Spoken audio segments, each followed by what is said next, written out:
Maayong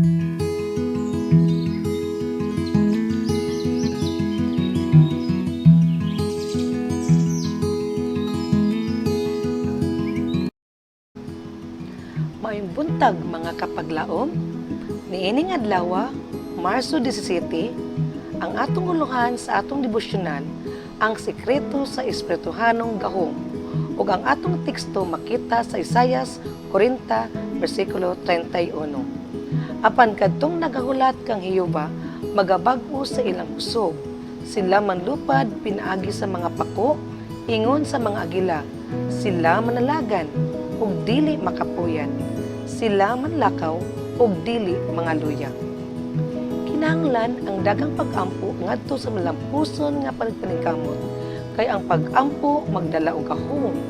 Ang pag-ampo gipangdaog nila ang mga gingharian, ipatuman nila ang pagkamatarong, gipanagdawat nila ang mga saad, gipanatak-om nila ang mga baba sa mga leyon, gipalong nila ang mabangis nga kalayo. Ilang gipatibulaag ang mga kasundaluhang langyaw na makita sa Hebrehanon 11:33 ug 34. Nagkinabuhi si Jesus sa pagsalig sa Dios ug sa pakig-ambit kaniya sa sekreto nga dapit sa labing hataas ilalom sa landong sa makagagahom. Ang mga tawo karon ug unya mag-ayo, magpabilin sila sa usa ka panahon ug mosangpot sa langdong nga mga binuhatan, dayon mapakyas ang ilang pagtuo. Mabalda ang pakig-ambitay ug madaot ang bulaton sa kinabuhi. Apan, ang kinabuhi ni Jesus maoy makununayong pagsalig, ipalig-on sa kanunay nga panag-ambit. Ug ang iyang pagbuhat alang sa langit ug sa yuta walay kapakyas. Dili gayud mabatunan sa Kristohanong mga magbubuhat ang labing hataas nga kalampusan hangtod nga sila mahibalo sa sekreto nga gahom. Ilang hatagan ang ilang mga kubilingon ug panahon sa pagunahuna, sa pag-ampo, sa pagpaabot sa Dios alang sa pagbag-o sa lawasnon, utoknon ug espirituhanong gahom. Nagkinahanglan sila sa pagtuboy sa iyang espiritu. Ang pagdawat niini mapalihok pinaagi sa labas nga kinabuhi, ang naluya nga lawas o gikapoy nga utok mapalabas, makahatag ug pahulay sa nabug-atan nga kasing-kasing. Ang pag-ampo maoy gininhawas sa kalag, mao kining sekreto sa espirituhanong gahom.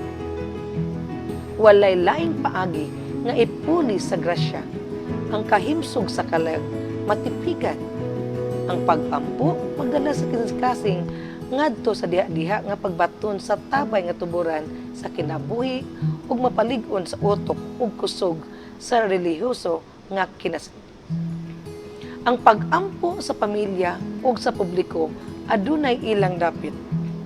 Apan ang sekreto nga pakigsulti sa Dios maoy makapalig-on sa kinabuhi sa kalag.